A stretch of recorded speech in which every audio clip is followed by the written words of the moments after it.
Chapter 14. The All-Loving Mother. In her life was found a wonderful mixture of the human and the divine. Apart from her spiritual power, the mere human aspects of her life were enough to make her an exemplary character in the eyes of the world.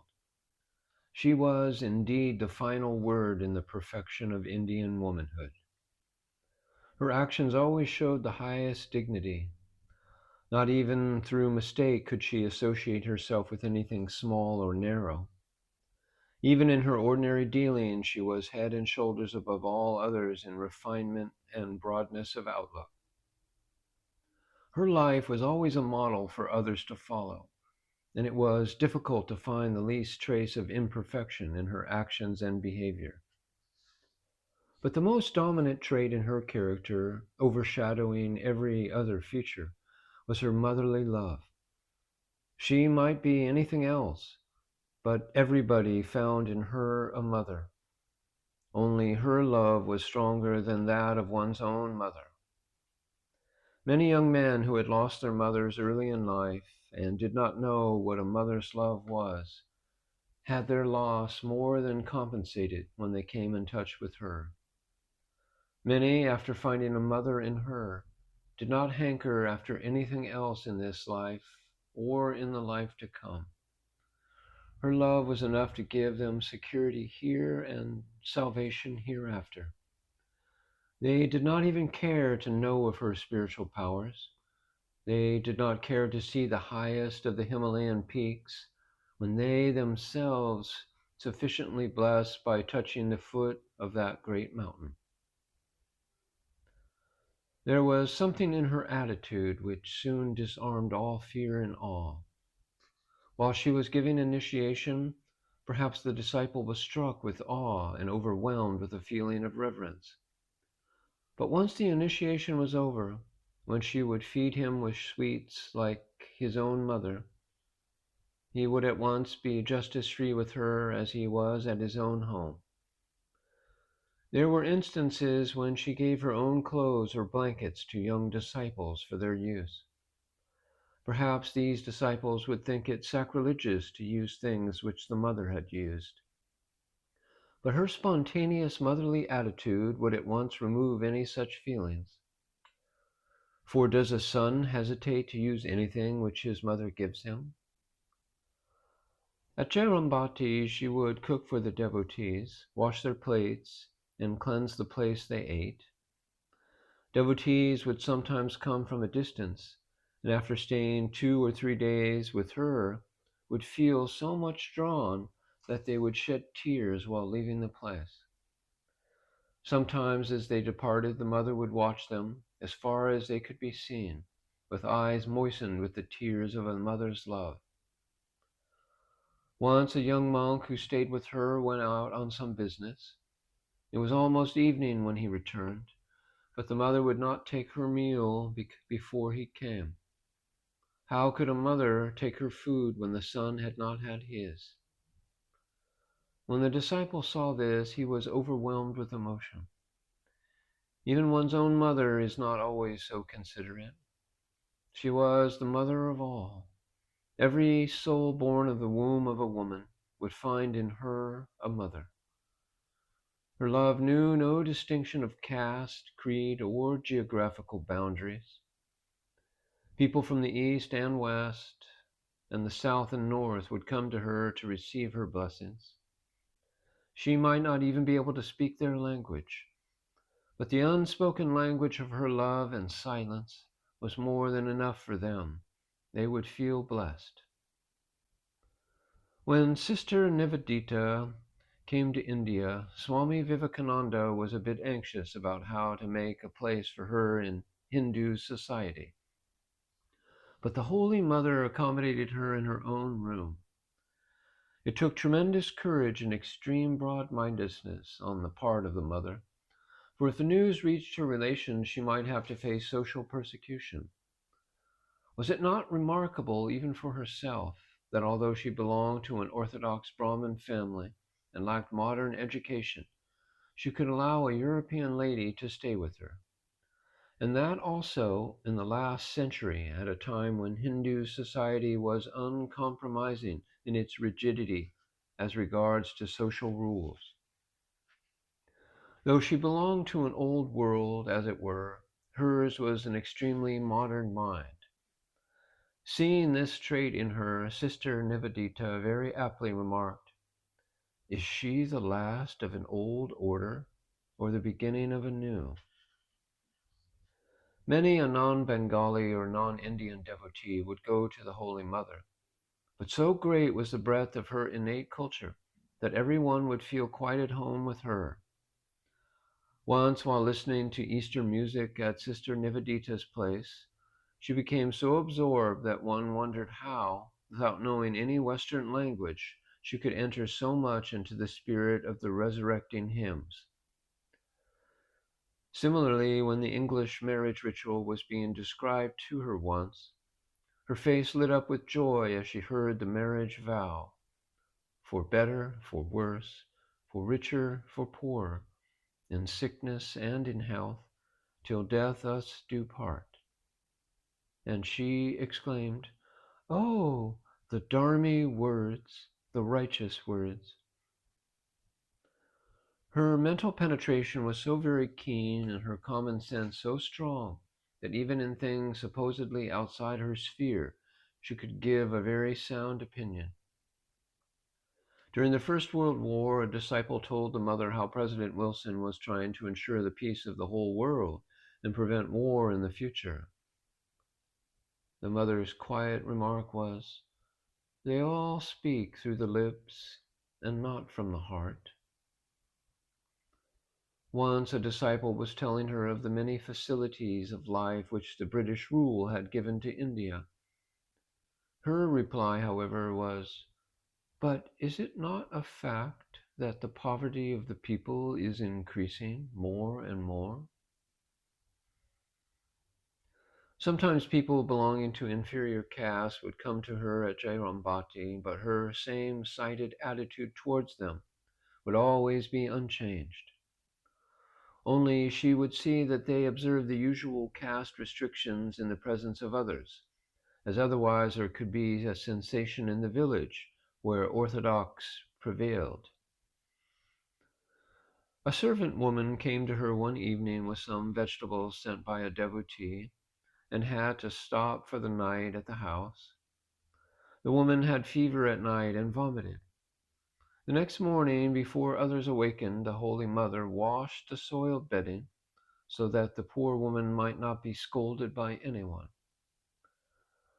A Mohammedan engaged as a laborer was one day taking a meal in her house. He sat on the veranda of the house. Nalini, a niece of the mother, was serving him.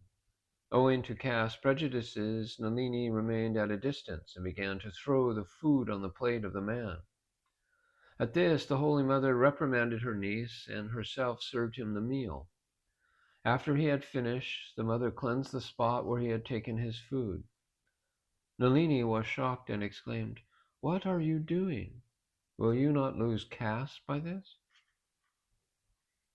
In Calcutta, Radu fell ill, and the two famous physicians of the area treated her. The Holy Mother directed Radu to take the dust of the feet of the physicians as a mark of respect, though they belonged to a lower caste. Instances are not uncommon when people of extremely low caste received initiation from her and afterwards sat for their meals in her own room, and Mother herself washed their plates. According to social custom, it would be considered sinful for them to receive such services from a Brahmin. Under ordinary circumstances, they themselves would not have stood that. But they felt that she was their very mother, and so what harm if she rendered them such services? It was but natural. She felt very intensely the poverty and suffering of people in general. She would take great interest in the social service activities of the Ramakrishna Mission. If a monk came to her with a complaint that such work interfered with his meditative life, she would pay no attention to him, saying, "These are also the Master's works." While at Jairambati, she would take a sympathetic interest in the affairs of all the neighbors and was a source of great strength to them. Her compassion and timely help would lighten their burden of sufferings. Though kindness itself, she was not slow to show indignation when occasion demanded it. When two young women, one of them was an expectant mother, were made on political suspicion to walk a long distance by the local police, and the news reached the Holy Mother, she got extremely upset and said, "Is this due to government orders or the overzeal of the police officials? Were there no men nearby to rescue the poor girls?" Afterwards, she was glad to hear that the women were released. Even persons who had gone astray did not fail to receive her love and blessings, sometimes even in spite of the meek protests of other devotees. Once she bluntly said, "If my son rolls in the dust, even then he is my child." And on another occasion she said, "I am as much the mother of the good as of the bad." Once a woman who felt guilty of moral turpitude came to see her in Calcutta, but dared not enter her room. The mother understood the whole thing. She herself brought her into her room, caressed her, and gave her initiation, and said, "What if you have done anything wrong? When you are repentant, your guilt has been washed away." This gave her courage and consolation, and the life of the woman was afterwards transformed. Although many erring persons received a mother's love from her, her love would not give them the freedom to err. The slightest error in conduct would receive her notice. She might not always express it, but if it was needed, the delinquent was sure to get a reprimand from her.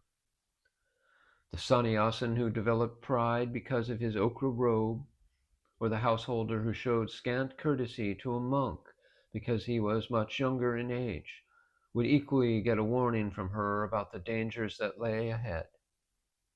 If necessary, she could be very stern as well.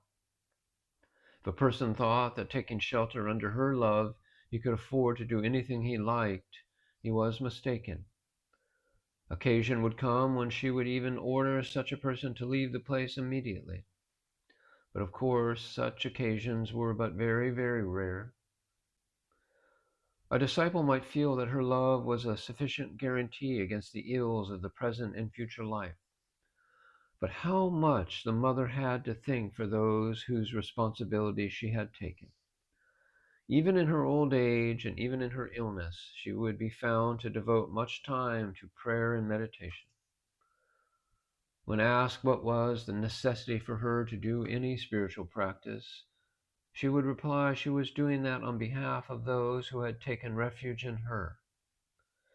No wonder if some disciples, after once getting her affection, felt no necessity of undergoing any spiritual practice at all. Did she not herself say, "If you touch water knowingly or unknowingly, you are sure to get wet"? She herself once said to a woman disciple in reply to her question as to how she should look upon her, "It is enough if you think of me even as your mother." Sometimes her motherly heart could not bear that a disciple should undergo much physical suffering in practicing hard tapasya, austerities. She would always warn the young aspirant against excess in such things. But at the same time, she knew how to rouse to activity an indolent person who had imagined that spiritual progress was compatible with a life of ease. Earlier, Sharadamani's mother had felt sad that her daughter had been given in marriage to one who was half mad, as it were, and who did not lead a worldly life, so that her Sharada would not know what it was to be called mother by her own children. At this, Sri Ramakrishna told her, "Dear mother-in-law, you need not feel sorry. Your daughter will have so many children that she will afterwards be tired of being called mother. His prophetic words came to be so true. We do not know whether the Holy Mother was ever tired of her children, but it is a fact that no mother under the sun had so many children as she had to address her as mother. And how great was their affection for her.